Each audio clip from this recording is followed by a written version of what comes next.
सभी प्यारे बच्चों को गुड इवनिंग। आइए जल्दी जल्दी सब लोग लाइव की आइए, सेशन को एंजॉय कीजिए, लाइक कीजिए और बाकी दूसरे लोगों को भी लिंक शेयर कीजिए, जो कि सबसे ज़्यादा ज़रूरी है। तो चलिए, जैसा कि कल हम लोगों ने 35 क्वेश्चन देख रखा था, आज भी सेम पैटर्न से, जो कि हमने कहा कि 2 दिन गेस्ट क्वेश्चन चलेंगे, मंडे ट्यूसडे, और बाकी जितने भी हैं वेडनेसडे थर्सडे फ्राइडे, वो आपके 3 दिन कंटिन्यू प्रीवियस पेपर ही चलेंगे और जिसमें रेलवे के ही प्रीवियस पेपर होंगे। चाहे वो ग्रुप डी का क्वेश्चन हो, एनटीपीसी का हो, आपका जेई का क्वेश्चन हो, आपका एएलपी का क्वेश्चन हो, यानी सारे क्वेश्चनों का समावेश रहेगा वेडनेसडे थर्सडे फ्राइडे। और आज जो क्वेश्चन चलने वाले हैं वो गेस्ट क्वेश्चन चलेंगे। बोर्ड पीडीएफ प्रॉपर जा रही है ना आप लोगों को? चलिए, अब बीच में डिस्टर्बेंस नहीं आएंगे। बैटरी की थोड़ी इशू लग रही थी, एक ही बार था तो मुझे लगा खत्म हो जाएगा, तो इसीलिए मैंने बैटरी चेंज कर दिया। तो चलिए प्यारे भाइयों बहनों, आ जाइए और अब हम लोग इसको एंजॉय करते हैं। तो देखिए, पहला क्वेश्चन, कथन और निष्कर्ष, कहता है मानव के पेट में कई प्रकार के अम्लीय तत्व पाए जाते हैं। तो ये तो हम लोग बायोलॉजी के टर्म में बहुत बार पढ़ चुके हैं कि हमारे मानव के जो आंत में होता है, यानी ये जो स्टोमेच होता है पेट, उसमें बहुत प्रकार के एसिड होते हैं। ठीक है, वही एसिड क्या करता है कि भोजन को गलाने का, सराने का काम करता है। तो वही वो कहता है मानव के पेट में कई प्रकार के अम्लीय तत्व पाए जाते हैं जो जटिल से जटिल भोजन को भी पचा सकते हैं। बात तो बिल्कुल सही कही जा रही है। अब कहता है कि सर, हमने कहा दूसरा स्टेटमेंट कि राम ने गलती से लोहे का एक टुकड़ा काट लिया, ये निष्कर्ष है। अच्छा, ये स्टेटमेंट है, राम ने गलती से लोहे का एक टुकड़ा खा लिया है। तो बताइए, मानव के पेट में कई प्रकार के अम्लीय तत्व पाए जाते हैं जो जटिल से जटिल भोजन को भी पचा सकते हैं, और दूसरा स्टेटमेंट कहता है कि राम ने गलती से लोहे का टुकड़ा खा लिया है। तो अब कहता है निष्कर्ष, राम को डॉक्टर से मिलना चाहिए। तो इसका निष्कर्ष यह नहीं निकलेगा, ये कोर्स ऑफ एक्शन है, तो ये गलत हो गया। देख लो, दूसरा नंबर गैप कर दिया गया है। राम लोहे के टुकड़े को पचाने में समर्थ होगा। क्या छूटा हुआ है? राम लोहे के टुकड़े को पचाने में समर्थ होगा। तो एक नंबर भी गलत हो गया, क्योंकि मानव में जो अम्लीय तत्व पाए जाते हैं वो भोजन को पचाने के लिए हैं, और राम ने गलती से एक लोहे का टुकड़ा खाया। तो राम को डॉक्टर से मिलना चाहिए, ये कोर्स ऑफ एक्शन है, और कभी भी कंक्लूजन में कोर्स ऑफ एक्शन का चयन नहीं करेंगे, तो ये खत्म हो गया। राम लोहे के टुकड़े को पचाने में समर्थ होगा, तो यह भी तो गलत हो गया ना, क्योंकि जो अम्लीय तत्व पाए जाते हैं वो भोजन को पचाने के लिए है, ना कि लोहे के टुकड़े को। तो आंसर हो जाएगा कोई नहीं, यानी ऑप्शन नंबर बी जो है इसके लिए सबसे परफेक्ट और सबसे बेस्ट आंसर के रूप में चयन किया जाएगा।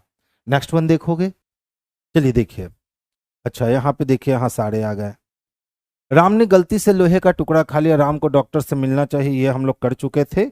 दूसरा क्वेश्चन देखेंगे, ध्यान दोगे क्या कहता है क्वेश्चन। कहता है 5 मित्र हैं ABCDE में से 2 दिल्ली के रहने वाले हैं, 2 पटना के रहने वाले हैं, 1 चेन्नई का रहने वाला है जो ग्रुप में सबसे नाटा है। तो जो भी बंदा चेन्नई का रहने वाला है वो ग्रुप में सबसे नाटा है। तो कितने लोग हैं? तो 5 लोग। कौन कौन है? तो A है, B है, C है, D है और E है। ऐसे प्रश्न बहुत पूछे जाते हैं एग्जामिनेशन में, खास करके आप लोग के सेक्टर में। अब कहता है कि सर AC और E फिल्म देखना पसंद करते हैं। तो AC और E की हम बात करें तो ये 3 लोग ऐसे हैं AC और E जो फिल्म देखना पसंद करते हैं। क्या? तो फिल्म देखना पसंद करते हैं। फिर कहता है जबकि B और D नाटक देखना पसंद करते हैं। तो B और D फिल्म नहीं जाते हैं, वो प्ले देखने जाते हैं, यानी नाटक देखने जाते हैं। ठीक है, कौन कौन? B और D जो है वो प्ले देखने जाते हैं फिल्म के बनिस्पत। फिर कहता है A और D लंबा है। तो A और D की बात करें ना तो A और D टॉल है। A और D क्या है? तो टॉल है। फिर कहता है D, C और B क्रमशः हिंदी, इंग्लिश और मैथ पढ़ता है। तो D क्रमशः हिंदी पढ़ेगा, उसके बाद C क्रमशः इंग्लिश पढ़ेगा, और उसके बाद B क्रमशः मैथ पढ़ेगा।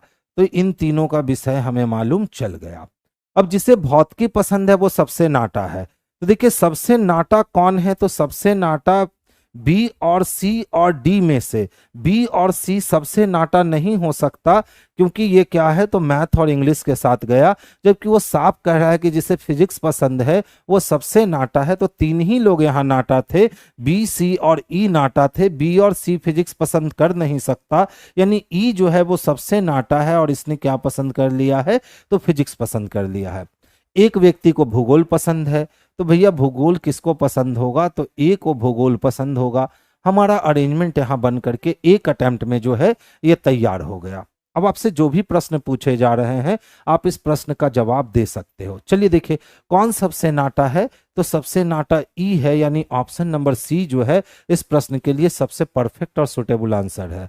नेक्स्ट देखोगे, जिसे भूगोल पसंद है उसके संदर्भ में सत्य क्या है, तो जिसे भूगोल पसंद है उसके संदर्भ में सत्य है कि वो ए है, वो लंबा है और वो फिल्म देखना पसंद करता है। ए है, लंबा है और वो फिल्म देखना पसंद करता है।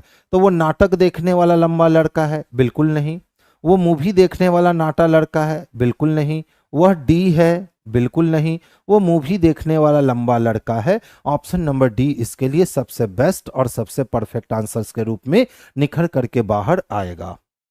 नेक्स्ट वन देखोगे, देखिए कहता है यदि डी बी से लंबा है तो मूवी देखने वाला सबसे नाटा लड़का कौन नहीं है। यदि हम डी को बी से लंबा बना दे, डी को बी से क्या बना दे, लंबा बना दे, यानी डी लंबा हो गया और बी छोटा हो गया, तो फिर कहता है कि नाटक देखने वाला लड़का कौन नहीं है। तो सबसे नाटा लड़का कौन नहीं है ना, क्या मूवी देखने वाला सबसे नाटा लड़का कौन नहीं है। जब बी और डी को हम ऊपर बनाएंगे तो मूवी देखने वाला सबसे नाटा लड़का जो है उसको कोई फर्क पड़ेगा क्या, नहीं फर्क पड़ेगा। तो बी और डी को कोई फर्क नहीं पड़ेगा क्योंकि ये दोनों नाटक देखने वाले हैं, और बी और डी का जब बदलेंगे तो नाटक देखने वाला सबसे लंबा लड़का कौन नहीं है, तो कोई भी लंबा लड़का में से डी ही नाटक देख रहा है। तो आंसर हम कह देंगे इसका कि सबसे नाटा लड़का कौन नहीं है, तो सबसे नाटा लड़का बी डी ई।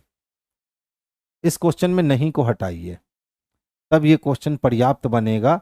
सबसे नाटा लड़का कौन है, तो अभी भी सबसे नाटा लड़का ई ही है क्योंकि हमने डी और बी में परिवर्तन किया है।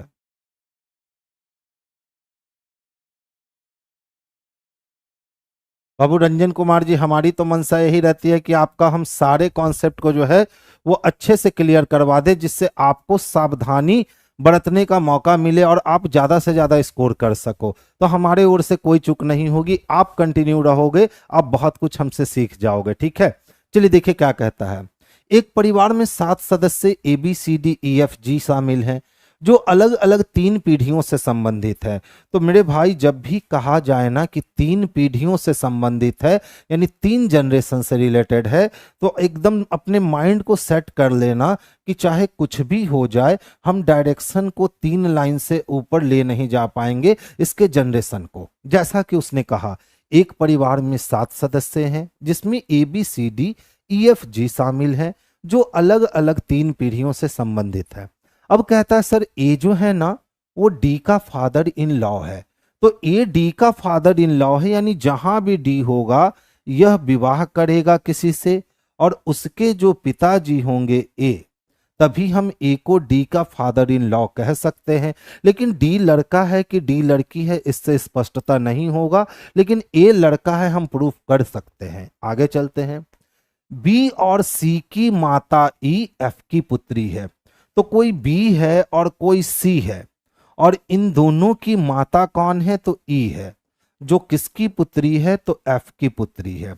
ना तो बी सी का मेल फीमेल क्लियर हुआ, ना तो एफ का मेल फीमेल क्लियर हुआ, लेकिन ई का मेल फीमेल क्लियर हो गया क्योंकि बी और सी की माता बी और सी से ऊपर होगी जो ई है, और किसकी पुत्री है, तो एफ की पुत्री है। अब कहता है जी डी की सिस्टर इन लॉ है। तो जी जो है ना वो डी की सिस्टर इन लॉ है। तो डी की सिस्टर इन लॉ होने के लिए डी का कोई भाई या कोई बहन होगी और उसका पति या पत्नी हो सकता है, तभी सिस्टर इन लॉ संभव है। सी एफ की नानी है, सी एफ का नाती है। अब देखिए सी का मेल पता चला कि सी मेल है और किसका नाती है, तो एफ का नाती है। आगे चलते हैं। ए और ई जोड़ा नहीं है। अब वो कहता है कि सर ए का विवाह ई के साथ नहीं होगा। तो जब ए का विवाह ई के साथ नहीं होगा तो ए का विवाह हम ए के साथ बी के साथ भी नहीं करेंगे। अब बोलोगे सर बी के साथ क्यों नहीं करोगे? तो बाबू ए का विवाह अगर हम बी के साथ कर देंगे तो 1 2 3 जनरेशन तो आ गया ये तक, और इसके नीचे एक जनरेशन, यानी ये 4 जनरेशन में कन्वर्ट हो जाएगा। और क्वेश्चन में स्पष्टता कहा गया है कि चाहे कुछ भी हो जाए 4 जनरेशन नहीं आने चाहिए, जनरेशन की संख्या 3 होनी चाहिए। तो ए जब बी से और सी से विवाह कर नहीं सकता, ए जब ई से विवाह कर नहीं सकता, इसका मतलब है कि ए को विवाह करवाना होगा एफ से, और ए को जब हमने एफ से विवाह करवाया तो ए लड़का है यानी एफ लड़की होगी। अब देखिए ए डी का फादर इन लॉ था, तो डी के साथ कंडीशन है कि अगर ई के साथ हम डी का कनेक्टिविटी किए तो डी को लड़का बना दिए तो इसकी पत्नी के पिताजी फादर इन लॉ हो जाएंगे। अब कहता है कि जी जो है वो डी की सिस्टर इन लॉ है। जी डी की कौन थी? तो sister in law, G D की सिस्टर इन लॉ है। अगर जी को हम इसकी बहन बना देते हैं तो हम हो गए, मेरी पत्नी हो गई, और मेरी पत्नी की बहन मेरी सिस्टर इन लॉ हो गई। 1 2 3 4 5 6 7 लोग हो गए। इसमें बी का मेल फीमेल हम कतई क्लियर नहीं कर पाए, चाहे हम कुछ भी कर ले। अब देख लो क्या कहता है, ए का बी से क्या संबंध है, यानी हमें ए का रिलेशन बतलाना है किसके साथ जोड़कर? तो बी से जोड़कर। तो यदि हम बी हैं तो मेरे ऊपर ई है, यानी ई मेरी माता हो गई, और मेरे माता की माता मेरी नानी हो गई, और नानी का पति ए हो गया यानी नाना हो गया। ऑप्शन नंबर बी इसके लिए सबसे बेस्ट आंसर है। सर जोर से बोलिए, साउंड कम है। ठीक है अतुल कुमार जी। नेक्स्ट वन देखोगे, कहता है डी जी का कौन लगेगा। तो डी जी का कौन लगेगा अगर हमें यह हासिल करना है तो ध्यान से देख लो, डी की बात कर रहा है कि जी का कौन लगेगा, तो जी के बहन का पति, तो बहन का पति यानी बहनोई हो गया। बहनोई का मतलब ब्रदर इन लॉ, यानी ऑप्शन नंबर डी जो है यही इसके लिए सबसे पर्याप्त और सबसे परफेक्ट आंसर है। ये क्वेश्चन अगर जिन बच्चों ने बनाया है, समझिए कि आपके माइंड का जो आईक्यू है ना वो बड़ा अच्छा है, ठीक है।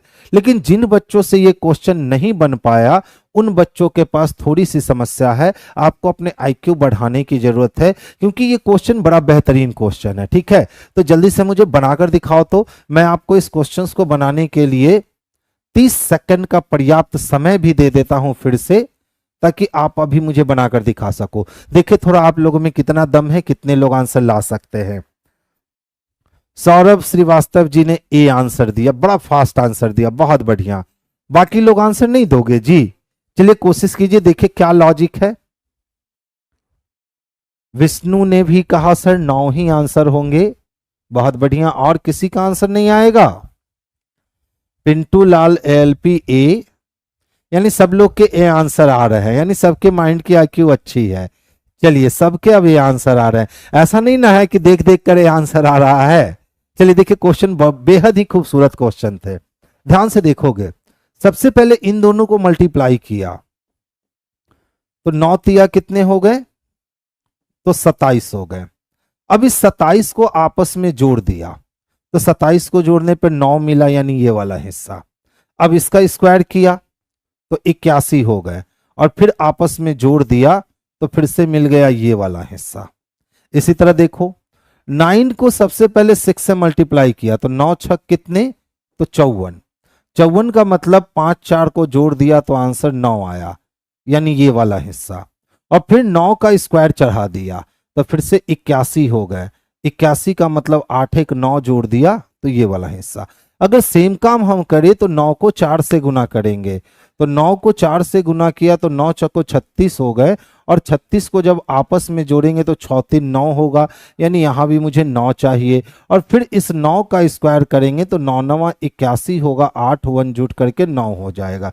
यानी हमें इस प्लेस पे क्या चाहिए? तो इस प्लेस पे 9 चाहिए, जो ऑप्शन नंबर ए में दिख रहा है, ठीक है।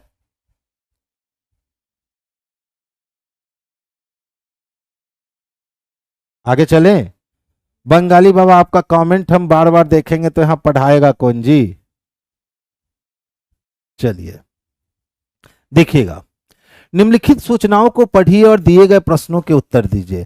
कहता है ABCDEF 6 लोग हैं और ये 6 चचेरे भाई हैं।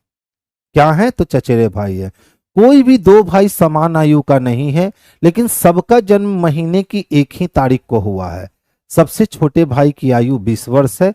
यानी हम कह सकते हैं कि सर ये height, weight, length, age arrangement के प्रश्न हैं। ठीक है, तो कितने भाई हैं भाई? तो 6 भाई हैं। तो 6 भाई हैं, तो सबसे पहले व्यवस्था कर लो, 1 2 3 4 5 और 6 भाई है। अब देख लो क्या कहता है, सबसे छोटे भाई की आयु 20 वर्ष है, तो सबसे छोटा भाई जो होगा वो छठा नंबर का भाई होगा। और छठा नंबर का भाई कौन है ABCDEF में से नहीं मालूम, लेकिन मुझे ये पता है कि वो 20 वर्ष का है। वो कितने वर्ष का है? तो 20 वर्ष का है। फिर कहता है और सबसे बड़े भाई की आयु 40 वर्ष है, जबकि सबसे बड़ा भाई ये है, कौन है नहीं मालूम है, लेकिन ये पता है कि वो 40 वर्ष का है। अब देख लो क्या कहता है, F आयु में B और D के ठीक बीच में है।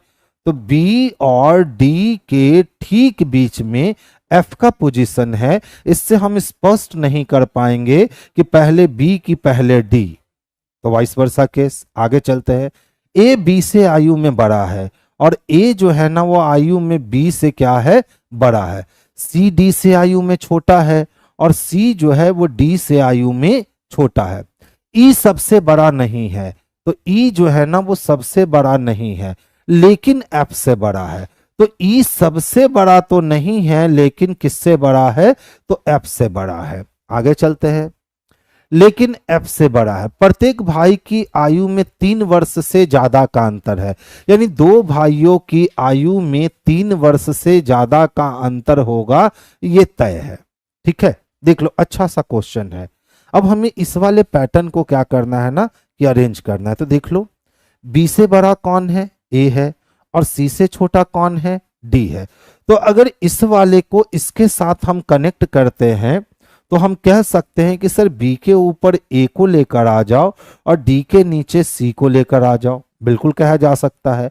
अब F के ऊपर कौन है? E है, लेकिन यहाँ F के ऊपर B या D में से ही कोई हो सकता है। इसका मतलब F जो है ना वो यहाँ नहीं हो सकता, यहाँ हो सकता है, या E यहाँ हो सकता है। दो कंडीशन है E के। तो देखो E को सबसे ऊपर जाने नहीं दे रखा है, तो हमने E को जगह दिया 2 नंबर पे। E के नीचे हमने B को रखा और B के नीचे हमने F को रखा, F के नीचे D को रखा और सबसे नीचे C को रखा। इसका मतलब है कि A का पोजीशन आया 40 वर्ष वाला। लेकिन बताइए B और D का वाइस वर्सा केस खत्म हो सका क्या? यानी यहां D और यहां B संभव है।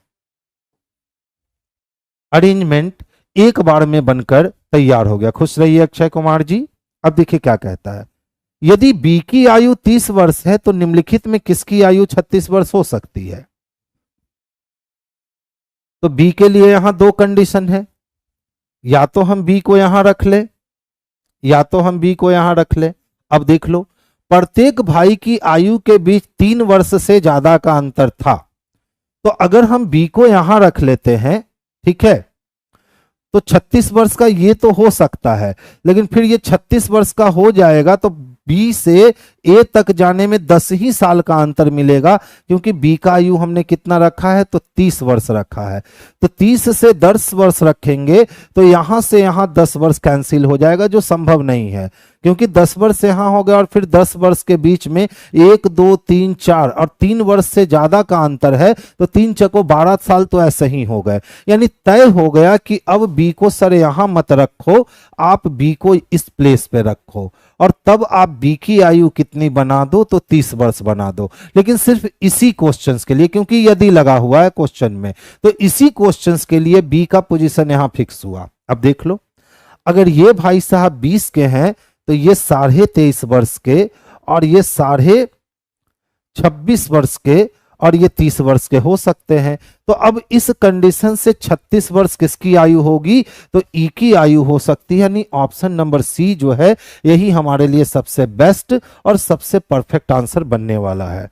नेक्स्ट वन देखेंगे, F और E के मध्य किसी एक भाई का जन्म हुआ है, तो वह कौन हो सकता है? तो देखिए, तो एफ और ई के मध्य अगर एक भाई का जन्म हुआ है तो वो बी या डी हो सकता है। अब बोलोगे सर बी को तो यहां फिक्स किया, तो बी को यहां सिर्फ 8 नंबर क्वेश्चन के लिए फिक्स किया था क्योंकि इसके साथ यदि लगा है। जैसे अगर मैं स्टेटमेंट देता हूं कि यदि शुक्रवार को क्लास आओगे तो टाई लगा के ही आओगे, इसका मतलब वो टाई कंपलसरी किस दिन के लिए है? फ्राइडे के लिए है। अदर दिन आपकी मर्जी, आप लगाओ या नहीं लगाओ, लेकिन फ्राइडे को आपका कंपलसरी है कि आपको टाई लगाने होंगे। यानी यदि काम क्या करता है ना, कि यदि जो है वो बिल्कुल उस क्वेश्चंस के लिए पार्टिकुलर आता है और बाकी ऐसे नहीं आता है। तो यदि जब 8 नंबर क्वेश्चन में आया तो ये 8 नंबर क्वेश्चन में ही बी का पोजीशन 3 नंबर पे गया और बाकी इसके आगे 3 नंबर पे नहीं जाएगा। लेकिन अब जो अगले क्वेश्चन आए उसमें यदि नहीं लगा है, उसने कहा यदि एफ और ई के मध्य में किसी एक भाई का जन्म हुआ है तो वो कौन हो सकता है? तो देखिए एफ और ई के मध्य में बी भी हो सकता है और डी भी हो सकता है। तो हमें ऐसा ऑप्शन ढूंढना है जिसमें बी या डी आए, इनमें से कोई नहीं इसका आंसर लगाओगे। जिस बच्चे ने आंसर इसका बी लगा दिया उनका 1 मार्क्स जो है ना वो छिन जाएगा। ठीक है, करण कुमार जी खुश रहिए बाबू, बहुत दिन के बाद मौका मिला है ना। देखिए ध्यान से समझिएगा, बेहद ही खूबसूरत और कह सकते हैं एकदम कॉन्सेप्ट बेस्ट क्वेश्चन है। इसमें अगर कॉन्सेप्ट है दैट मीन्स आप क्वेश्चन को ऐसे ही झुनझुन्ना की तरह बजा दोगे, और कॉन्सेप्ट नहीं है तो फिर तो लिखने पढ़ने की जरूरत पड़ेगी। तो ध्यान से देखोगे, यदि किसी महीने की 22 तारीख को रविवार है, अब महीने का जो 22 तारीख होगा वो 22वां दिन होगा, और 22वें दिन को भैया रविवार दे रखा है। तो उस महीने में 5 तारीख के 4 दिन बाद, बाद का मतलब जोड़ते हैं, तो 5 में 4 जोड़े तो हो गया 9 तारीख। बड़ा वाला है 22, छोटा वाला है 9। 22 में से 9 को घटा लो, 13 बच गए, 7 एकम 7 कट गया और 6 बच गए।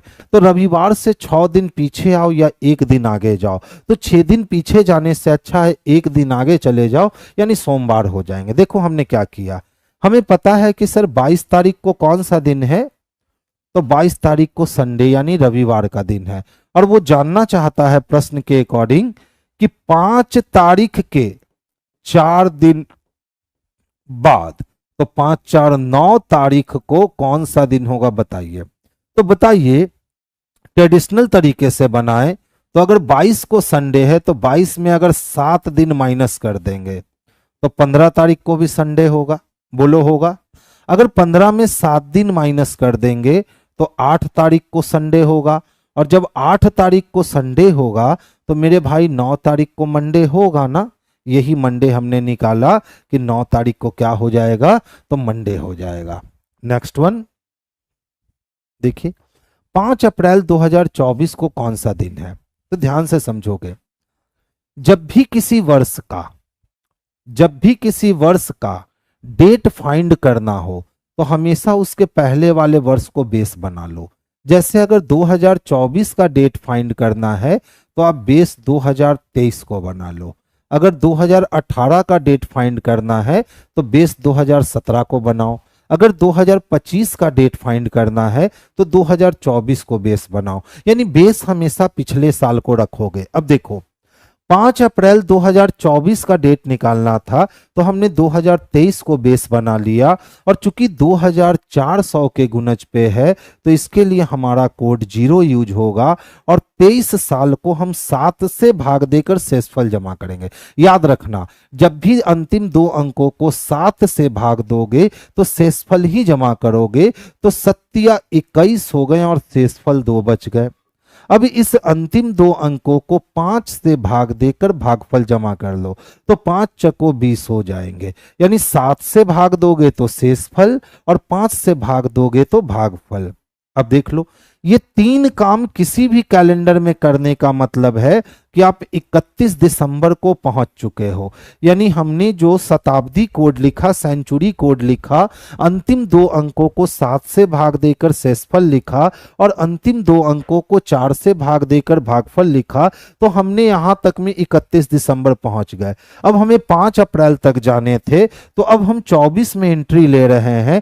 जनवरी पूरा 31 दिन के लिए 3, फरवरी आ जाएगा लीप ईयर 29 दिन के लिए 1, मार्च 31 दिन के लिए 3, और अप्रैल में मेरे भाई 5 जाना है तो 5। अब देख लो, 5 और 2 7 कैंसिल हो गए, 3 और 3 6 एक 7 कैंसिल हो गए, यानी शेष कितने बच गए? तो 4 बच गए। और 4 बचने का मतलब होता है कि गुरुवार। 4 बचने का मतलब क्या? गुरुवार। तो गुरुवार किसमें है? तो ऑप्शन नंबर सी में है।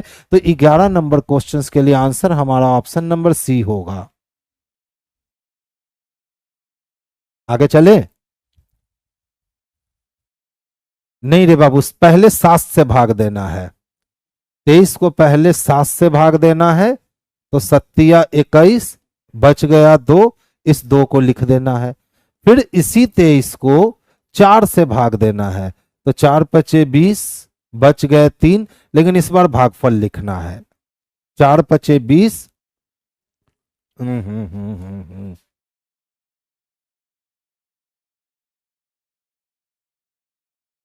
4 × 5 = 20, तो 5 2 7 खत्म, 3 3 6 एक 7 खत्म, बच गया 5। 5 का मतलब हो गया फ्राइडे। ठीक है, आगे चल रहा हूं। देखिए, 10 जनवरी 2012 को सोमवार था, तो 15 अगस्त 2020 को कौन सा दिन होगा? हमारे पास क्या दे रखा है? तो 10 जनवरी और 2012 दे रखा है, और इस दिन को क्या था? तो इस दिन को मंडे था। अब पूछे गए हैं हमसे कि सर बतला दो कि 15 अगस्त और 2020 को कौन सा दिन होगा। अब देख लो, कैलेंडर का एक रूल होता है जिससे इसके गेम को हम लोग आसान कर सकते हैं। और रूल क्या होता है कि कोई भी लीप वर्ष में जनवरी अप्रैल जुलाई सेम होते हैं। जनवरी अप्रैल जुलाई क्या होते हैं? सेम होते हैं। तो जनवरी अगर 10 जनवरी को मंडे है, तो 10 जुलाई को भी मंडे होगा। अब 10 जुलाई को जब मंडे तक पहुंच गए, तो जुलाई में 21 दिन बचा, उसके लिए 0, और अगस्त में 15 जाना है तो 1 मिल गया 1। अब देख लो, 8 साल का अंतर है, तो 4 साल में 5 दिन मिलते हैं, तो 8 साल में 10 दिन, 10 का मतलब 7 निकल गया 3, तो 3 1 4, यानी यहां से हम लोगों को 4 दिन बढ़ जाने हैं। Tuesday, Wednesday, Thursday, Friday. Friday देख लो किस में है, तो ऑप्शन नंबर सी में। अगर ये वाली बात मेरी याद है तो आप बिल्कुल अच्छे से कर सकते हो, और नहीं तो फिर इसी क्वेश्चंस का जवाब देने के लिए देखो कितना काम करना होगा। पहले 10 जनवरी 2012 को आप 15 अगस्त और 2012 तक बैलेंस करके लाओगे। ठीक है, तो जनवरी 10 दिन खत्म हो गए, 21 दिन बच गए, उसके लिए 0। फरवरी 29 दिन का होगा 1, मार्च 30 31 के होंगे, अप्रैल 30 का होगा, मई 3, जून 2, जुलाई 3, और अगस्त में 15 बोला तो 1। आपको इतना काम करना पड़ा। अब देख लो, 3 3 6 और 1 7 कैंसिल, 2 2 4 और 4 3 7 कैंसिल, यानी 1 बच गया। तो मंडे से जब एक दिन आगे जाओगे तो आंसर ट्यूसडे आया। अब ध्यान से देखो, ट्यूसडे कब आया? तो 15 अगस्त 2012 को आया। अब डेट बैलेंस हो गए, मंथ बैलेंस हो गए, ईयर को बैलेंस करना था, तो 8 साल के अंतर मिल गए मुझे। अब 12 को हम लीप ईयर के रूप में काउंट कर नहीं सकते क्योंकि 15 अगस्त तक पहुंच चुके हैं, तो एक 16 और एक 20, 2 लीप ईयर काउंट करेंगे और बटा 7 करेंगे, तो शेषफल कितने बच जाएंगे? तो शेषफल 3 बच जाएंगे। अब ट्यूसडे से आप 3 दिन प्लस कर लो, तो वेडनेसडे, थर्सडे, फ्राइडे। यानी अगर मेरी वाली रूल नहीं याद है तो आपको इसी क्वेश्चंस को बनाने के लिए इतना वर्क करना पड़ेगा, और यदि मेरी वाली रूल याद है तो फिर आपको इतना करने की जरूरत नहीं। आप डायरेक्ट बोलो कि सर 10 जनवरी 2012 को सोमवार है, तो 10 जुलाई 2012 को भी सोमवार होगा। जुलाई में 21 दिन बच गए, 0 अगस्त में 1 दिन, 8 साल में 10 मतलब 3 और 3 1 4, 4 दिन आगे बढ़ जाओ। ठीक है सर, एक पर्सनल लाइफ क्वेश्चन पूछ सकते हैं बीच क्लास में? बाबू अगर क्वेश्चन अच्छा है तो आप पूछ सकते हैं। अगर उस पर्सनल क्वेश्चंस का जवाब मेरे पास होगा तो हम बिल्कुल आपका जवाब देंगे भी, और नहीं जवाब होगा, कुछ ऐसा जवाब होगा जो सबके सामने पब्लिकली नहीं दिया जा सकता है, तो फिर आपको कहेंगे आप पर्सनली आकर के मिल लेना, हम आपको जवाब दे देंगे। नेक्स्ट क्वेश्चंस की ओर चलें।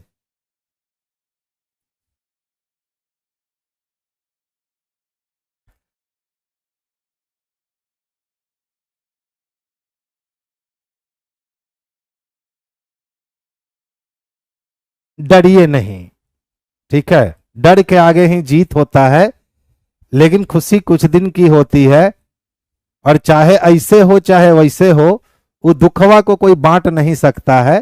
तो अब जब बढ़ना ही है तो फिर जो करना है आप कर सकते हैं। गार्जियन से मिलिए, गार्जियन से बात कीजिए, ठीक है। चलिए आइए देखिए क्या कहता है। बाबू एक 5 सेंटीमीटर का ठोस घन था। 1 सेंटीमीटर में काटने के पहले उसके 2 सतहों को हमने नीला रंग से रंग दिया गया। तो अब पूछता है कितने घन ऐसे हैं जिन पर रंग लगा होगा। तो देखिए बड़ा ही अच्छा और बड़ा ही कहता है ना कॉन्सेप्चुअल क्वेश्चन, यानी कि जो कॉन्सेप्ट से भरा हुआ है वही इस क्वेश्चन को सॉल्व कर पाएगा। क्यों? क्योंकि 5 सेंटीमीटर का जब घन है तो एक सतह पे 25-25 वो घन तो बनेंगे। अब चूंकि हमने इसको 2 सतहों को नीला रंग से रंगा है, लेकिन इन भाई साहब ने बताया नहीं कि वो नीला रंग निकटवर्ती सतहों पे लगाया है कि नीला रंग विपरीत सतहों पे लगाया है। अगर हमने नीला रंग निकटवर्ती सतहों पे लगाया है तो इसकी संख्या 25 और 20 45 हो जाएगी, और यदि हमने नीला रंग विपरीत सतहों पे लगाया है तो 25 और 25 50 हो जाएंगे, यानी ऑप्शन नंबर डी हो जाएगा। बोलोगे सर कैसे? तो ध्यान से देखोगे, एक 5 सेंटीमीटर का अगर हम ठोस घन लेते हैं बाबू, कितने सेंटीमीटर का ये घन है जी? तो ये 5 सेंटीमीटर का ठोस घन है, और हमें इसे 1-1 सेंटीमीटर के छोटे छोटे टुकड़े में काट लेना है। तो जब 5 सेंटीमीटर का है तो पहली बार हमने 1 सेंटीमीटर काटा, 4 बच गए। दूसरी बार हमने 2 सेंटीमीटर काटा तो 3 बच गए। तीसरी बार हमने 3 सेंटीमीटर काटा तो 2 बच गए, और चौथी बार हमने 1 सेंटीमीटर काटा तो 1 बच गए। अब काटने की इधर से तो जरूरत नहीं है। अब देख लो, जब 4 बार हमने इधर से काटा है तो ये घन 4 बार इधर से भी कटेगा, 1 2 3 और ये रहा 4। इसी तरह से ये घन 4 बार इधर से भी कटेंगे, 1 2 3 और ये 4। अब जैसा कि इसने कहा था कि 2 सतहों पे नीला रंग लगाना है, मान लो हमने सारे ऊपर नीले रंग लगा दिए हैं, ठीक है। तो जब हमने सारे ऊपर नीले रंग लगा दिए हैं और फिर हमने सारे नीचे नीले रंग लगा दिए हैं, तो 1 2 3 4 5 5 10 5 15 5 20 5 25, यानी ऊपर वाले घन को अगर हम कबाड़ लेते हैं ऊपर से तो 25 घन मुझे ऊपर मिल जाएंगे जिस पे नीला रंग लगा है, और नीचे से भी हमने नीला रंग लगाया है तो 25 घन फिर मिल जाएंगे जिस पे नीला रंग लगा है। तो ये 25 25 50 हो जाएगा। लेकिन यही सोचो कि अगर हमने निकटवर्ती सतहों पे नीला रंग लगा दिया, हमने कैसे नीला रंग लगा दिया? तो हमने निकटवर्ती सतहों पर नीला रंग लगा दिया। तो जब हम ऊपर वाले 25 घन को काउंट करेंगे तो यहां से ये 1 2 3 4 5 ये बिल्कुल निकल चुका होगा, क्योंकि इसमें 5 घन ऐसे बनेंगे जिसके 2 सतह पर रंग आएंगे।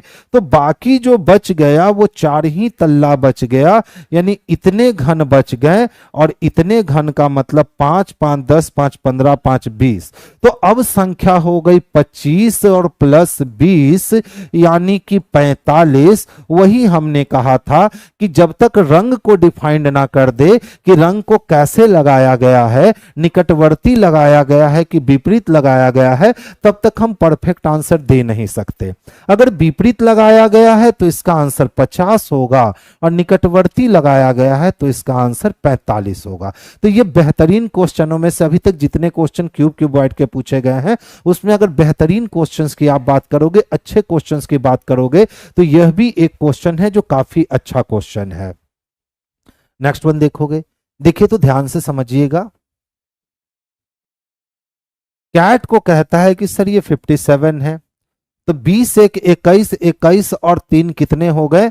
तो 21 और 3 24 दूना 48। नहीं, अपोजिट देख लो, तो सी का अपोजिट एक्स, ए का अपोजिट जेड और टी का अपोजिट जी। अब यदि हम इसके प्लस वैल्यू को ऐड करते हैं तो ये 24 और प्लस 26 करेंगे तो 50, और 50 में जी का प्लेस वैल्यू 7 जोड़ देंगे तो 57 होगा क्या? तो बिल्कुल होगा। तो इसी तरह से किसका चाहिए? तो मैन का चाहिए। किसका चाहिए? मैन का। तो एम का अपोजिट एन, ए का अपोजिट जेड, एन का अपोजिट एम, तो ये 14 हो गया, ये 26 हो गए, और ये 13 हो गया। तो 26 और 14 जोड़ देंगे 40 होगा, 40 और 13 जोड़ देंगे तो 53 हो जाएंगे, यानी 53 आंसर चाहिए। 53 किस में दे रखा है? तो ऑप्शन नंबर ए में दे रखा है, तो आंसर भी हमारा जो है ना ऑप्शन नंबर ए हो जाएगा। अच्छा, रेलवे एस्पायरेंट जी, आप रिकॉर्डेड क्लास देखते हो? बच्चा लाइव देखो, उसका मजा अलग होगा, ठीक है? लाइव देखोगे ना तो इसमें आपको ज्यादा आनंद आएंगे, सीखने को ज्यादा मिलेगा, क्योंकि कंसंट्रेशन हाई होते हैं लाइव क्लासेस में। देखिए, राम अपने घर से सीधा 4 किलोमीटर चलने के बाद, मैं दोनों पैटर्न सिखा रहा हूं, ठीक है? अपना तरीका भी सिखा रहा हूं और जिस तरीके से आप बनाते हो ना उस तरीके से भी सिखा रहा हूं, ध्यान से देखना दोनों को। राम अपने घर से सीधा 4 किलोमीटर चलने के बाद, तो राम अपने घर से सीधा चला 4 किलोमीटर, तो हम लिख सकते हैं कि सीधा चला है सर 4 किलोमीटर। उसके बाद अपने दाईं ओर मुड़ता है और दाईं ओर मुड़कर वो 3 किलोमीटर चलता है, तो सीधा चलते चलते दाईं ओर मूव करता है और 3 किलोमीटर चलता है। फिर बाईं ओर मुड़ता है, तो दायां से बायां मुड़ेगा तो फिर सीधा हो जाएगा और 2 किलोमीटर चलता है, तो दायां से बायां मुड़ा तो सीधा हो गया और 2 किलोमीटर चला। फिर दाईं ओर मुड़ता है और दाईं ओर मुड़ के 1 किलोमीटर चलता है, तो यहां से दाईं ओर मुड़ के 1 किलोमीटर चलता है। फिर बाईं ओर मुड़ के 2 किलोमीटर, यहां से बाईं ओर मुड़ता है और 2 किलोमीटर, यानी फिर से ये सीधा हो जाएगा बाईं ओर 2 किलोमीटर, और अंत में दाईं ओर मुड़ के 2 किलोमीटर चल के रुक जाता है। अंत में दाईं ओर मुड़ के 2 किलोमीटर चल के रुक जाता है। आपने ये फिगर बनाया, हमने इस फिगर को ऐसे करके लिख दिया। अब कहता है वो देखता है कि सूरज उसके सामने अस्त हो रहा है, तो देखिए तो यहां रुका हुआ है ना, और सूरज उसके सामने अस्त हो रहा है, तो सूरज या तो उदय होता है या तो अस्त होता है, ठीक है? तो अस्त होने का मतलब पश्चिम है, यानी ये राइट मुड़ा है ना तो पश्चिम में जा रहा है, तो वो सूरज को डूबते हुए देखता है, और सूरज को कोई डूबते हुए कहां देखेगा? तो वेस्ट में देखेगा। तो किधर से राइट मुड़ने पे बेस्ट आएगा जी? तो सर साउथ से राइट मुड़ने पर बेस्ट आएगा। तो जब ये बेस्ट हो गया तो ये साउथ हो गया, और साउथ के बाद ये ईस्ट हो गया और ये नॉर्थ हो गया। हमने बदल लिया इसको। अब पूछा गया है राम ने किस दिशा में चलना प्रारंभ किया था, तो देखिए राम शुरुआत जो किया था वो इस दिशा में किया था, यानी राम ने साउथ में चलना शुरू किया था, सी इससे आया। अब देखिए, अगर ये सूरज वेस्ट है तो ईस्ट है, और ईस्ट से ये साउथ होगा रे, और ये नॉर्थ होगा रे, ठीक है? तो किस दिशा में चलना प्रारंभ किया था, तो देखिए तो वो सबसे पहले इस दिशा में गया था, और ये दिशा कौन सी है? साउथ। दूसरा क्वेश्चन देखोगे, अंतिम बिंदु के संदर्भ में प्रारंभिक बिंदु किस दिशा में है, तो देखिए तो प्रारंभिक से अंतिम नहीं पूछा, अंतिम से प्रारंभिक पूछा, तो जब प्रारंभिक से अंतिम पूछता तो साउथ वेस्ट होता, लेकिन अंतिम से प्रारंभिक पूछ रहा है तो उलट जाएगा, यानी नॉर्थ ईस्ट हो जाएगा। अब देख लो, अंतिम बिंदु ये रहा और प्रारंभिक बिंदु ये रहा, अंतिम बिंदु से प्रारंभिक बिंदु तक जाने के लिए उसको नॉर्थ और ईस्ट के बीच में सफर तय करना होगा, तो हमारा दूसरा आंसर इसका आया नॉर्थ ईस्ट। यानी सिंपल वे में समझ लो इस चीजों को कि हमेशा आप डायरेक्शन ऐसे बना रहे हो, चलो बढ़िया है, लेकिन जिस दिन आप डायरेक्शन इस तरह से बनाने लगोगे ना, आपकी धीरे धीरे स्पीड और एक्यूरेसी इतनी अच्छी हो जाएगी कि फिर आप इसका सहारा ही नहीं लोगे डायरेक्शन बनाने में, और इसमें बिल्कुल इरर कभी भी नहीं होते हैं, क्योंकि एकदम कॉन्सेप्चुअल है, आप कभी भी इरर नहीं कर सकते हो इसको सीखने के बाद। इसमें तो कभी कभी इरर हो भी जाता है, स्पीड में दायां की जगह बायां मुड़ गए भैया, काम से गया, लेकिन अपने इसको एक बार अपने बेसिक नॉलेज में कॉन्सेप्ट में डाल लिया तो कुछ भी हो जाए आप इसको गलती नहीं कर सकते हो। इसकी एक्यूरेसी 100% और इस वाले की स्पीड जो है ना हमेशा 200% रही है। नेक्स्ट वन देखेंगे, देखिए क्या कहता है, 6 व्यक्ति ABCDEF एक 7 मंजिला इमारत पर रहते हैं, प्रत्येक मंजिल पर केवल एक ही व्यक्ति रहता है। तो अगर हम बात करें तो लोग तो हमारे पास 6 थे, A से लेकर F तक, लेकिन मंजिल की संख्या 7 थी। तो जब भी मंजिल वाली क्वेश्चन आए ना उसको नीचे से डिजाइन करो, पहली मंजिल, दूसरी मंजिल, तीसरी मंजिल, चौथी मंजिल, पांचवी मंजिल और ये छठी मंजिल। जब भी मंजिल वाले प्रश्न आए तो उसको नीचे से ऊपर की ओर करो।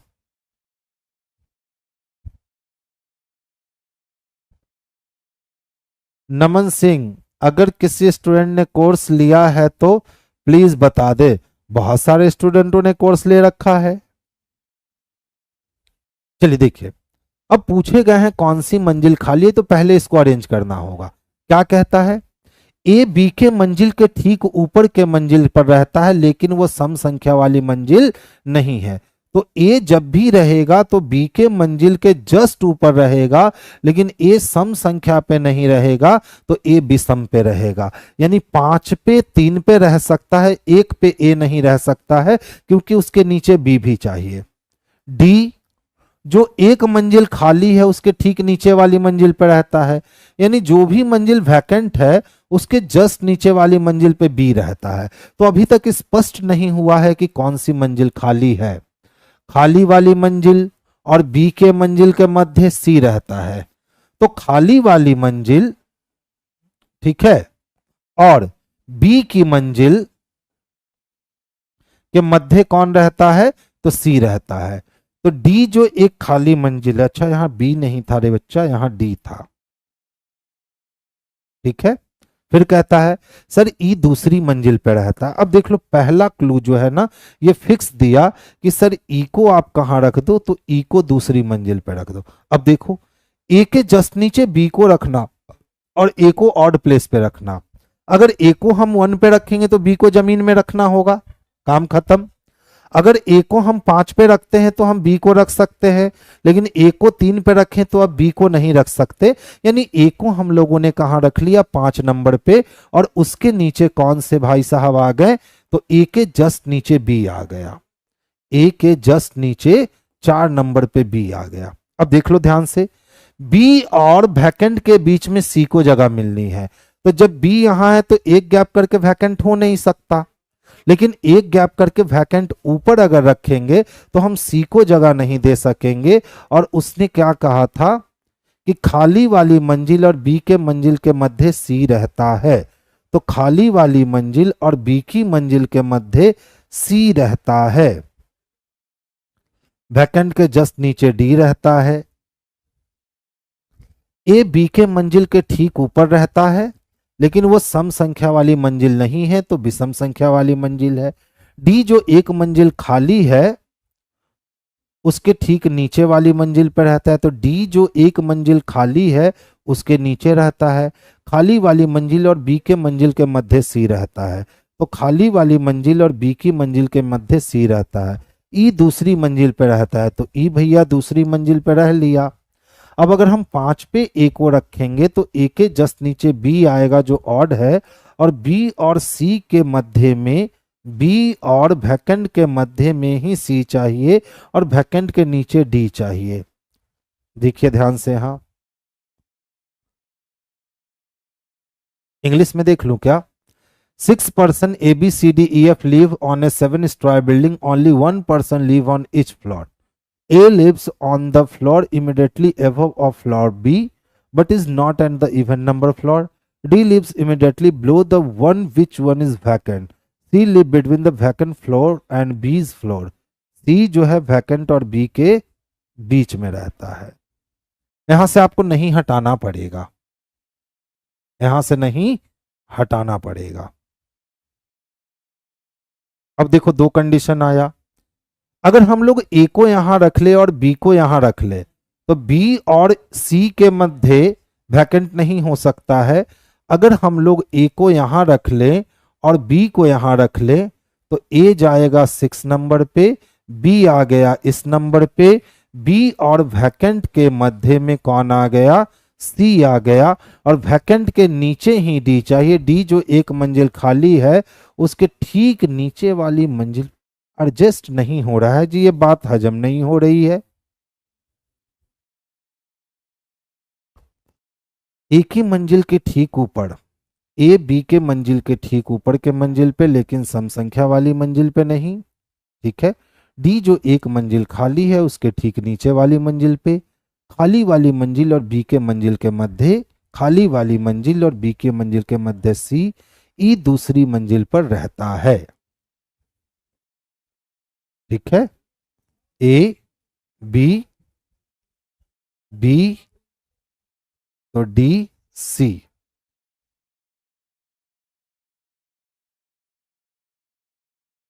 चलिए, ये क्वेश्चन कितने लोगों से बना है? कितने 7 फ्लोर थे? बहुत बढ़िया। तभी तो सोचे ऐसा काहे हो रहा है रे बाबा। Thank you. देखिए, अब बताओ, ए के नीचे कौन चाहिए? बी चाहिए। अगर हमने ए को यहां और बी को यहां रखा तो क्या बी और वैकेंट के बीच सी आ सकता है? नहीं आ सकता है। अगर हमने ए को यहां रखा और बी को यहां रखा तो बी और वैकेंट के बीच में सी आ सकता है। अब कहता है सर वैकेंट के नीचे डी चाहिए, तो वैकेंट के जस्ट नीचे डी नहीं है, यानी ये वाली बात जो है ना, ये वाली बात कैंसिल हो गई। अच्छा देखो, तो अब ई जब दूसरी मंजिल पे आ चुका है तो अब हम ए को यहाँ दे सकते हैं और बी को हम यहाँ दे सकते हैं।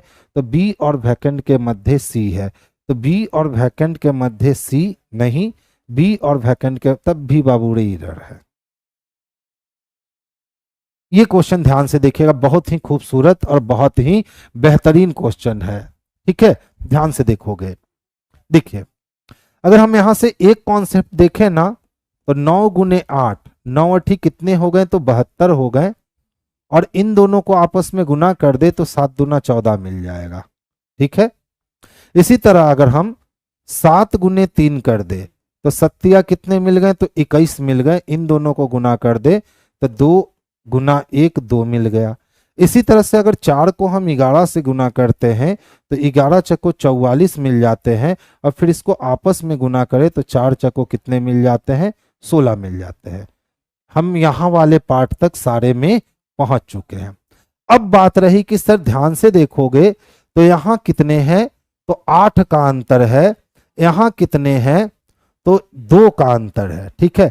अब ये 8 का अंतर 2 का अंतर कैसे लेना है? तो देखो, तो 14 से 16 जाने में हमें 2 का अंतर लेना पड़ा, लेकिन 16 से 13 आने में हमें कितना? तो 3 पीछे जाना पड़ा। यानी ये वाली लॉजिक स्पष्ट रूप से काम नहीं कर रही है। चलिए कोई और लॉजिक लगाते हैं इस क्वेश्चन पे। ऐसे लॉजिक तो अच्छा लगा था। अच्छा देखो, तो 9 और 16 की बात करें तो 9 और 16 में कितने का अंतर हो गया? तो 9 6 15 1 16, यानी 7 के अंतर। 8 और 14 की बात करें तो 8 हो गए, 2 6 का अंतर। इसी तरह से अगर 4 और 13 की हम बात करें तो 4 और 13 में 9 का अंतर। अच्छा, इसी तरह 11 और 16 की बात करें तो कितने का? तो 5 का अंतर। ठीक है। अभी भी कुछ हो रहा है क्या? तो अभी भी कुछ नहीं हो रहा है। अच्छा चलो कोई और लॉजिक सोचते हैं। 8 दूना 16, 11 दूना 22, 5, 4 तिहाई 12, 1 13, 9 दूना 18, 2 16, 4 दूना 8, 5 5। एक लॉजिक और मिला जी। प्रश्न अच्छे है। देखिए, 8 को 2 से गुना किया तो 8 दूना कितना? 16, -2 कर दिया तो 14 हो गए। 9 को 2 से गुना किया तो 9 दूना 18, -2 कर दिया 16। इसी तरह से 11 को अगर मैंने 11 को 2 से गुना किया तो 11 दूना 22। और 22 से 16 होने के लिए हम माइनस करने पड़ेंगे कितने? तो 16 17 18 19 20 21 22, 6। 4 को 2 से गुना किया, 4 दूना कितने? 8। लेकिन यहां प्लस करने होंगे। 9 10 11 12 13, 5। 3 दूना 6, 4 घटा 7 दूना 14। देखिए तो किसी को लॉजिक भेटा रहा है?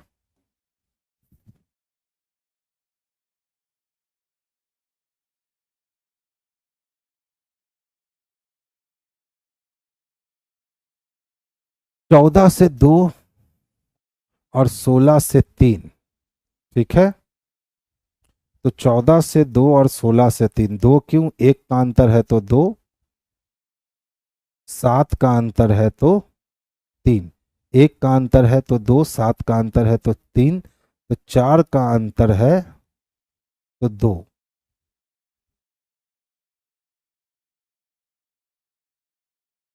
हम्म, अगर यहाँ 15 कर दें तो काम हो जाएगा। 3 2, 16 और 9 का अंतर 6 और 7 13, 13 14 15 4 9 और 11 से 16 5, 7 छक 42 हो गया, 9 पचे 45 हो गया।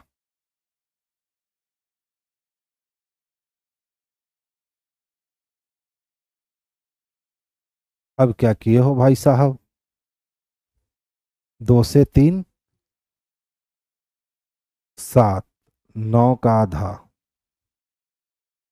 3 तिहाई 9, 4 चको 16, 2 दूनी 4, 4 चको 16, 2 का 2, 9 अठी 72, 7 दूनी 14, 7 तिहाई 21, 2 का 2, 11 चको 44, 4 चको 16। ठीक है, अब यही ऑप्शन ढूंढना पड़ेगा 14 से 16 जाने के लिए। एक का अंतर है तो 2 बढ़ाया, यहाँ पे 12 13, 8 16, 7 21 तो 2,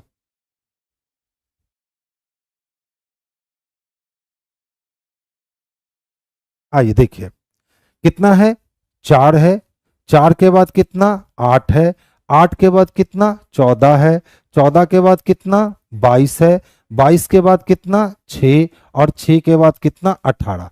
यदि आपको यदि लेटर दिखे ही नहीं, बाबू फाउंडेशन बैच चलती है रीजनिंग की, सुबह 9 से 10 जो है, सुबह 9 से 10 27 तारीख से आ रही है रीजनिंग, 10 से 12 मैथ आप वो किसान कोल्ड स्टोरेज में कर सकते हो, शाम को 6 से 7 और 7:30 से 9:30 मैथ आप ये भी किसान कोल्ड स्टोरेज में कर सकते हो, और बाकी ऐप पर भी आपको बैच जो है वो मिल जाएगा। ठीक है,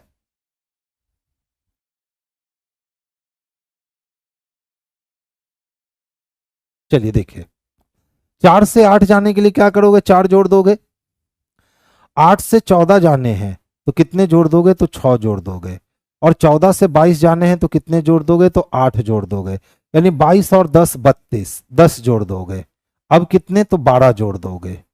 ठीक है, अब 12 जोड़ दिए तो 4 6 8 10 12, तो 12 के बाद अब कितने जोड़ोगे, तो 14 जोड़ोगे, और 18 14 अगर जोड़ोगे तो 8 4 12 का 2 हाथ में 1 1 1 2 और 1 3 32, 32 का मतलब 6 होता है, और 6 किसके लिए है, तो सी के लिए यानी एफ के लिए, तो आंसर सी हो गया।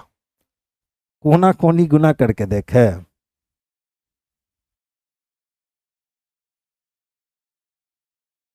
126, 8 6 48, 8 4 12 28, 2 का अंतर, 13 दहिया 130, 140, 143 और 16 चको 64, खत्म हो गया ना। ठीक है, आइए देखिए, ए से के जाने में हम कह सकते हैं कि सर +10 हुआ है, और के से यू जाने में 10 जुड़ गए, अब 11 से 21 जाने में सर +10 हुआ है, तो 21 में 10 जोड़ दोगे तो 31 हो जाएगा, और 31 का मतलब है 26 निकाल लो, तो 5 बच जाएंगे, 5 का मतलब पहला लेटर ई चाहिए। चलो बढ़िया है, अब देख लो 5 से 16 जाने में, 5 से 16 जाने में कितने बढ़ जाएंगे, तो 5 से 16 जाने में 11 बढ़ जाएंगे, यानी +11 हुआ, 16 से 27 जाने में 11 बढ़ जाएंगे, यानी अब एक में 11 जोड़ोगे तो 12 होगा, यानी एल आएगा। ई एल देख लो एक ही में है, तो इसी को ऑप्शन बना लो, आगे जाने की हमें कोई जरूरत नहीं है, उसी को आंसर बना लो। नेक्स्ट वन देखिए, जिस प्रकार पानी किसके लिए जरूरी है, तो जीव के लिए जरूरी है, यानी जितने भी लिविंग थिंग होंगे उसके लिए पानी जरूरी है। तो इसी तरह से ईंधन किसके लिए जरूरी है, तो ईंधन मशीन के लिए जरूरी है, बिना ईंधन के मशीन चल नहीं सकता। नेक्स्ट वन, अच्छा देखिए, ये क्वेश्चन खूबसूरत क्वेश्चन मिला था, ध्यान से देखोगे, एक को एक को यदि हम 2 गुना कर दें, ठीक है, तो 2 होगा, और +1 कर दें तो 3 हो जाएगा। इसी तरह 3 को 2 गुना कर दें तो 3 दूना 6 हो जाएगा, और +1 कर दें तो 7 हो जाएगा। इसी तरह 7 को 2 गुना कर दें तो 7 दूना 14 होगा, और +1 कर दें तो 15 हो जाएगा। इसी तरह 15 को अगर हम 2 गुना कर दें तो 15 दूना 30 हो जाएगा, और +1 कर दें तो 31 हो जाएगा। इसी तरह अगर हम 31 को 2 गुना कर दें तो 31 दूना 62 हो जाएंगे, और +1 यदि हमने कर दिया तो ये 63 आ जाएगा। 63 ऑप्शन नंबर बी में स्पष्टता देखने को मिल रहा है, तो आंसर हमारा 63 यानी ऑप्शन नंबर बी जाएगा। देखिए, एक पासे के 2 प्रारूप को दिखाया गया, यानी कि एक ही पासे को 2 बार घुमाकर दिखाया गया। अब कहता है यदि 6 ऊपर की सतह पे है तो नीचे की सतह पे कौन सा। तो देखो, अगर एक ही पासे को 2 बार घुमाए गए और दोनों बार में 2 एलिमेंट को कॉमन बनाए गए, तो जो भी सिंगल सिंगल वाले एलिमेंट होंगे वो एक दूसरे के अपोजिट हो जाएंगे। तो 5 3 5 3 कॉमन था, तो 6 का अपोजिट 4 और 4 का अपोजिट 6 हो जाएगा। 6 ऊपर की सतह पे होगा तो 4 नीचे की सतह पे होगा, यानी ऑप्शन नंबर डी जो है ना, यही हमारे लिए सबसे परफेक्ट और सबसे बेस्ट आंसर होगा।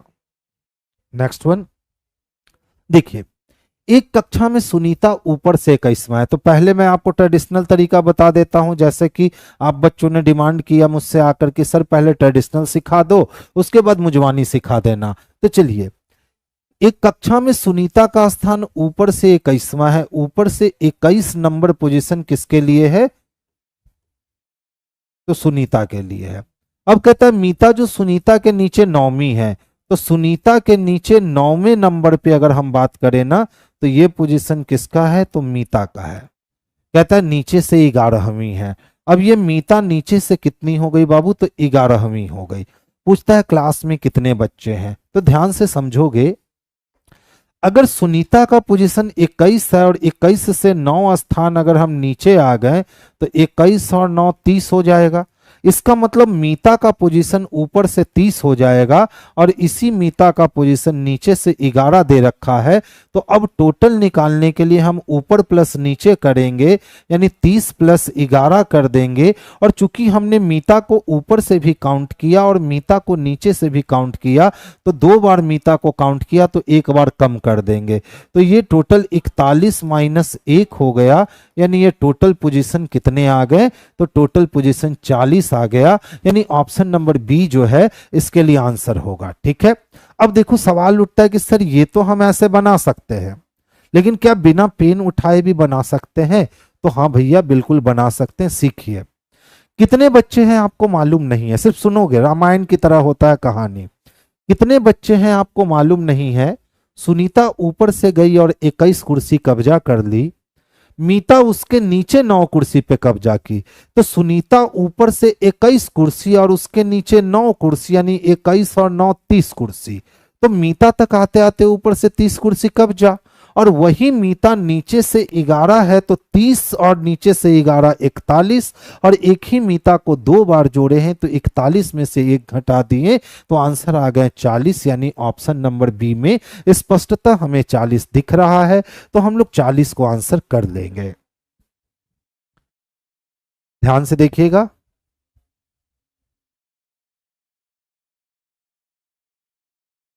अच्छा क्वेश्चन है, अच्छा ही नहीं बेहतरीन क्वेश्चन है।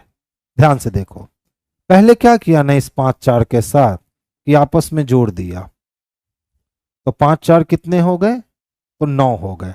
अब इस 9 में 2 जोड़ दिया, तो 9 2 कितने हो गए? तो 11 हो गए। फिर से क्या किया कि इसी 5 4 को जोड़ा, तो फिर से 9 ही आएगा। लेकिन अब 2 जोड़ने के जगह इसमें 2 गुना कर दिया, तो 9 दूना कितने हो गए? तो 18 हो गए।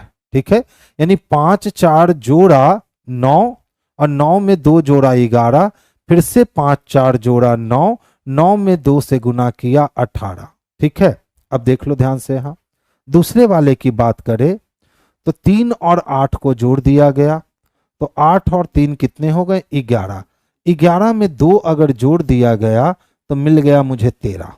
ठीक है, और फिर से क्या किया गया कि 3 और 8 को जोड़ दिया गया तो फिर से मिल गए 11, लेकिन इस बार गुना कर दिया गया, 11 दूना 22, तो मिल गया मुझे 22। अगर इसी तरह सेम तरीके से हम इस कॉन्सेप्ट को अंजाम दें तो हमारे पास 9 है और 4 है, तो 9 और 4 कितने हो गए 13, और अगर 13 में हम लोग 2 को ऐड कर देते हैं तो 13 2 15 हो जाएंगे, यानी 15 मिल चुका है। अब हमें x का वैल्यू डिफाइन करना है, तो हम लोग क्या करेंगे कि 9 और 4 को जोड़ेंगे तो 9 4 13 हो गया, और इस बार 2 जोड़ने के जगह 2 से गुना करवाएंगे तो 13 दूना 26 हो गया। 26 देखो तो किसी में है क्या, 13 दूना 26 नहीं है, यानी कुछ और सोचना होगा। 5 चक्को 20, 8 तिहाई 24, 9 चक्को 36। आहा हा,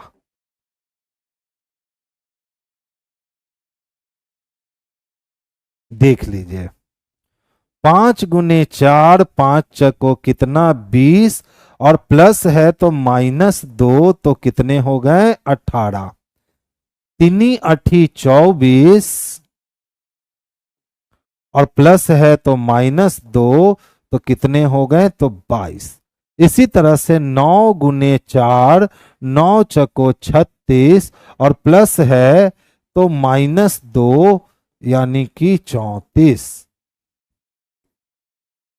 अब एक ही क्वेश्चन का दो रिएक्शन, अगर पहले वाला कॉन्सेप्ट लेते और 26 होता तो 26 आंसर होता, लेकिन 26 वाला नहीं है तो फिर 34 हो गया। सर जी आप,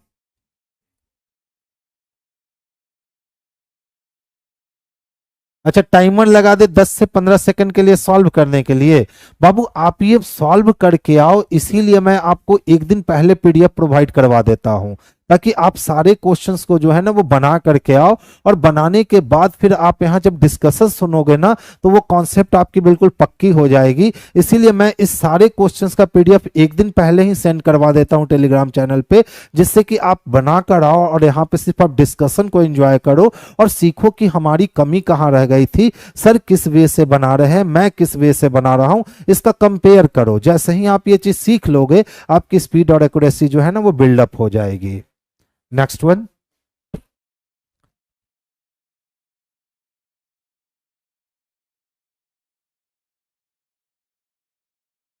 खूबसूरत क्वेश्चन कह सकते हैं इसको, एकदम बहुत ही माइंड ब्लोइंग क्वेश्चन है, ध्यान से देखोगे। 5 को, 8 को और 3 को अगर हम जोड़ लें तो 8 8 कितने हो गए 16, और 16 का अगर स्क्वायर कर दें तो 256 आएगा, और 256 को पलट देंगे तो 652 आएगा। आ गया ना 652। तो ध्यान से देखिए ये 144 है, कितना है 144 है, यानी ये पलटने के बाद जब 144 है, इसका मतलब पलटने के पहले ये 441 है, और 441 किसका स्क्वायर होता है तो मेरे भाई 21 का स्क्वायर होता है। अब इस 21 के स्क्वायर में हमारे पास 11 है, प्लस x है, और प्लस 7 है, तो 11 और 7 18 हो गए। यानी x का वैल्यू निकालने के लिए हम क्या करेंगे कि 21 माइनस 11 प्लस 7 कर देंगे तो 18, यानी कि 21 में से 18 को माइनस जब करेंगे तो 3 आएगा, यानी x के प्लेस पे अगर हम 3 रख देना तो हमारा काम चल जाएगा। तो x के प्लेस पे कितना चाहिए तो 3 चाहिए, तो देख लो 7 3 10, 10 और 10 10 20 1 21, 21 का स्क्वायर 441, और 441 को पलट दिया तो 143। खुश रहिए विष्णु कुमार जी। अच्छा आज बहुत मजा आया है माँ के लाडला को, और पहले मजा नहीं आता था जी, ऐसा होता है थोड़ी ना, बस आप अगर करना चाहो ना, इच्छा शक्ति आपकी मजबूत हो तो हर काम में मजा आएगा, ठीक है।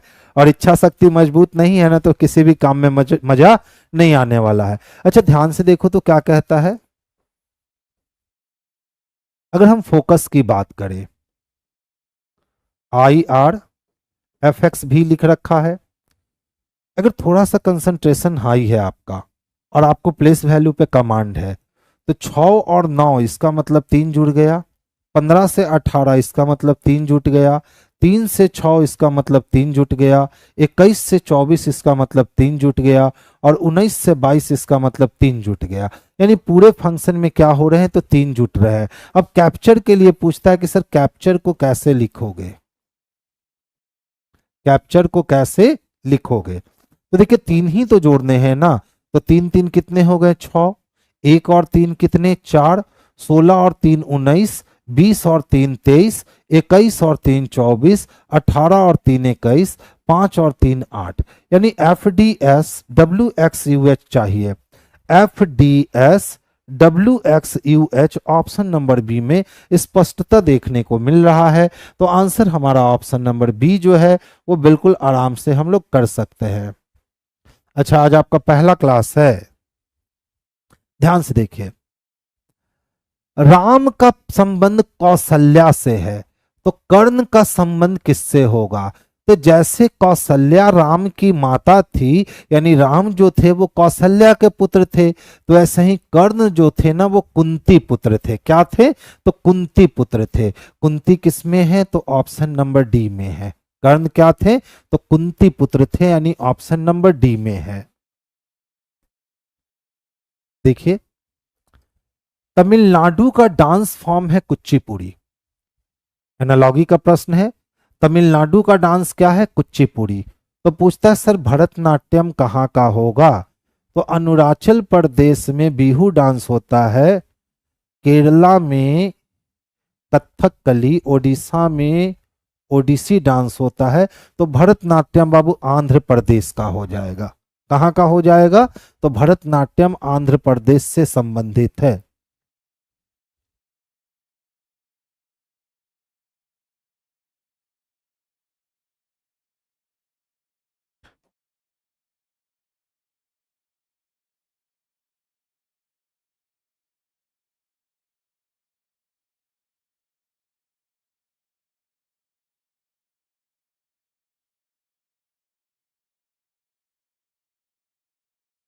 तमिलनाडु कुचिपुड़ी।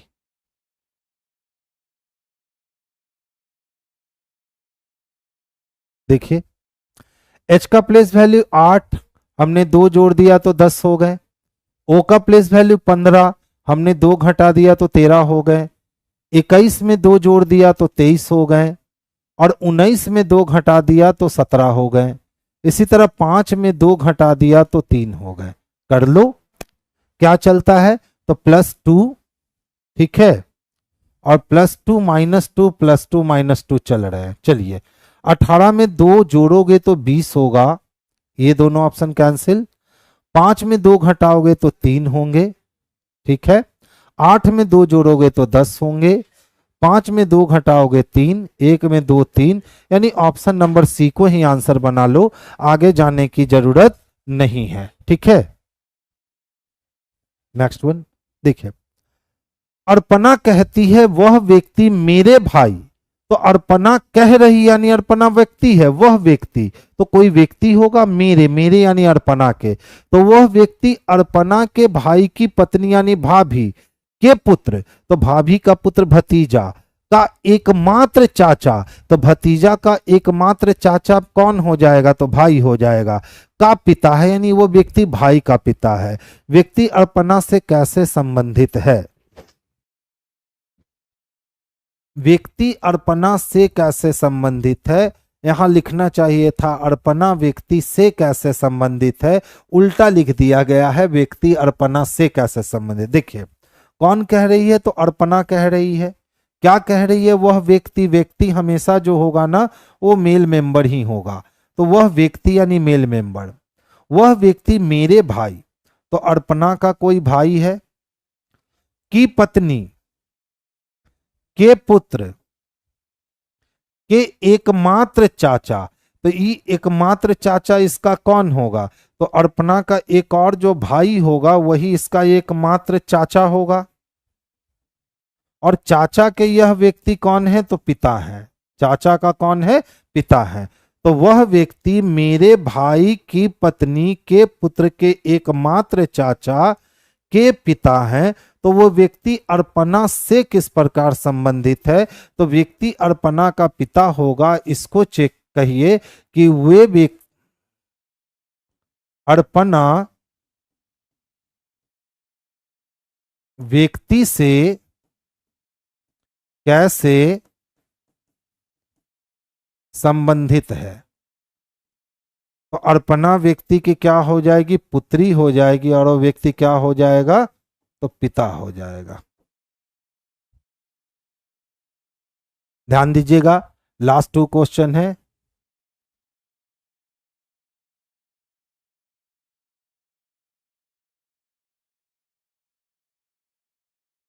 आंध्र प्रदेश, अरुणाचल प्रदेश में तो बिहू होता है। अरुणाचल प्रदेश का अपना फोक डांस है जिसको बिहू कहते हैं।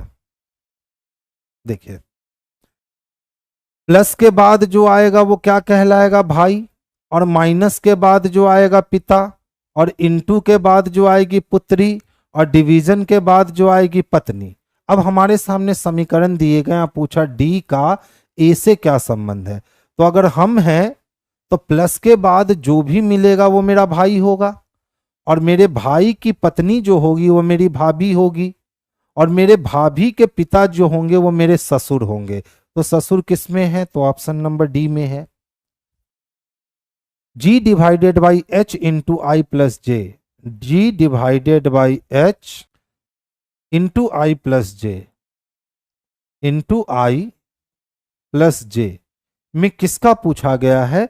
तो G का I से, G का I से, यानी हमें G के बारे में बतलाना है। तो ध्यान से समझोगे, अगर ये मैं हूं तो डिवीजन के बाद मेरी पत्नी हुई तो हम इसके पति हो गए, और मेरी पत्नी की पुत्री यानी मेरी भी पुत्री हो गई, और मेरी पुत्री का भाई मेरा पुत्र हो गया।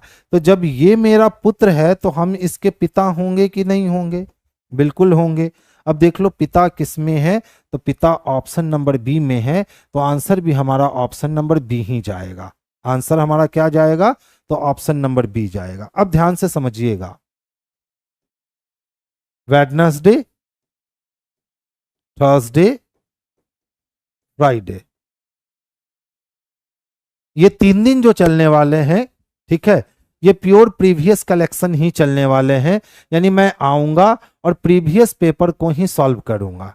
वो प्रीवियस पेपर आपके या तो एएलपी के एग्जामिनेशन के हो सकते हैं, एनटीपीसी के कुछ क्वेश्चन हो सकते हैं, ग्रुप डी के कुछ क्वेश्चन हो सकते हैं, यानी जो भी अच्छे लेवल के क्वेश्चंस होंगे उस क्वेश्चंस को यहाँ जगह मिलेगी। और जो क्वेश्चन ऐसा होगा जो आप आसानी से बना सकते हो, एक नज़र में देखकर बना सकते हो, उस क्वेश्चंस को मैं क्या करूँगा कि स्किप करूँगा।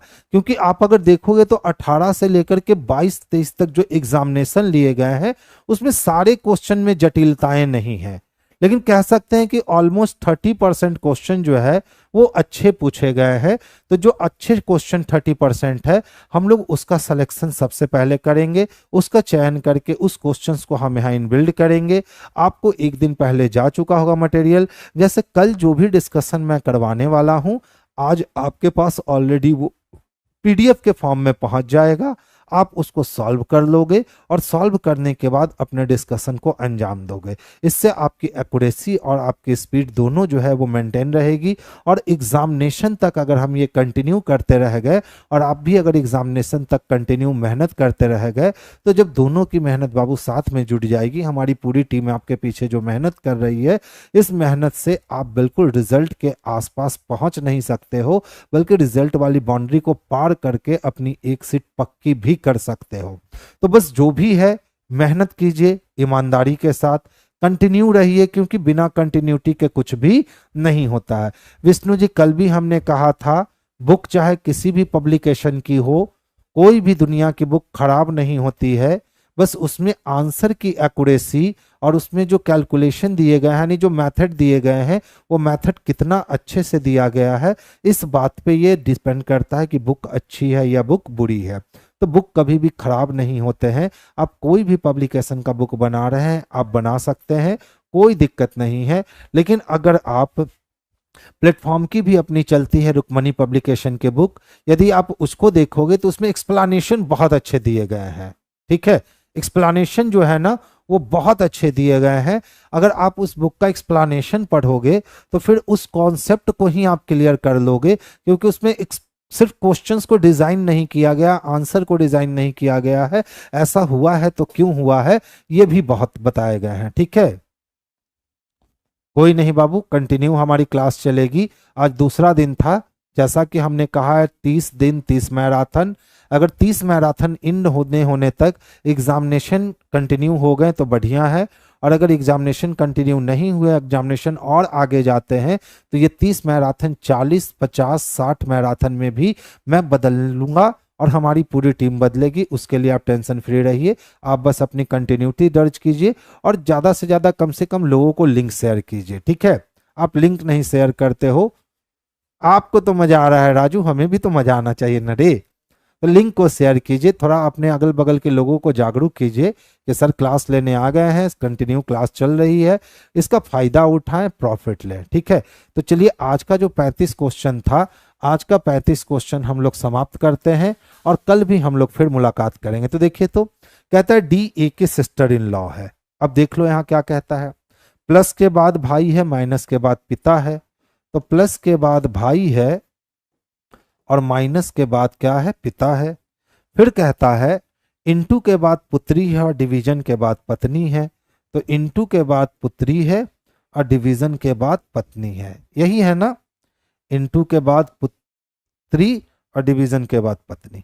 अब जो ये समीकरण दिया गया प्लस भाई माइनस पिता, प्लस भाई माइनस पिता इनटू पुत्री डिवीजन पत्नी, निकल के यही बाहर आया। अब ध्यान से देखो, डी ए की सिस्टर इन लॉ है, यानी डी को सिस्टर इन लॉ बनना है तो डी को महिला बनना पड़ेगा। डी के पहले प्लस का साइन है और प्लस के बाद जो भी आएगा वो भाई कहलाएगा, कैंसिल हो गया। डी के बाद इनटू का साइन है और डी पुत्री है यानी महिला है। डी के बाद डिवीजन का साइन है, डी पत्नी है यानी महिला है। अब ए की सिस्टर इन लॉ चाहिए, तो हम हो गए और बी मेरी कौन हो गई, पत्नी हो गई, और मेरी पत्नी के पिता यानी मेरे ससुर हो गए सी, और मेरे ससुर की पुत्री, तो ससुर की एक पुत्री पत्नी है तो ससुर की दूसरी पुत्री साली होगी, और साली को हम लोग सिस्टर इन लॉ कह सकते हैं, तो सी जाएगा। अब देख लो, अगर हम हैं तो ये मेरी पत्नी है और मेरी पत्नी का भाई है यानी मेरा साला है, और मेरे साला की पत्नी मेरी सरहज हो गई, और सरहज को भी हम सिस्टर इन लॉ कह सकते हैं। तो यहाँ बी भी आंसर जा रहा है, सी भी आंसर जा रहा है, यानी ऑप्शन नंबर डी को लगा लीजिएगा कि बी और सी दोनों जा रहे हैं। ठीक है,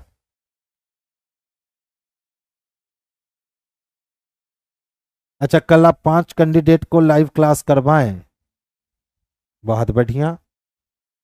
सर आपकी रीजनिंग की टेस्ट कौन से ऐप पर होती है? अनिल बाबू देखिए, रीजनिंग की जो है ना वो प्लेटफॉर्म के ऐप पे होती है, प्लेटफॉर्म बाय नवीन कुमार सिंह, आप टाइप करोगे या प्ले स्टोर से उसको डाउनलोड करोगे, वहां पे रीजनिंग की टेस्ट चलती है, शाम को 5 से 6 25 क्वेश्चन पर डे चलते हैं। उसके पहले मैथ की टेस्ट चलती है 4 से 5, तो मैथ 4 से 5 चलते हैं, रीजनिंग 5 से 6 चलती है। आप दोनों टेस्ट को लगा सकते हैं, उसमें क्वेश्चंस बहुत बेहतरीन होते हैं।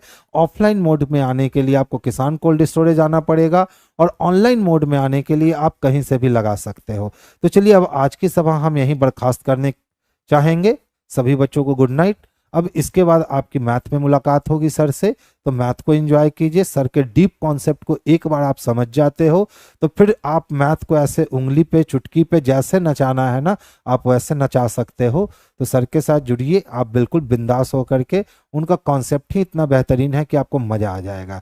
तो चलिए आज की सभा यहीं हम लोग बर्खास्त करते हैं।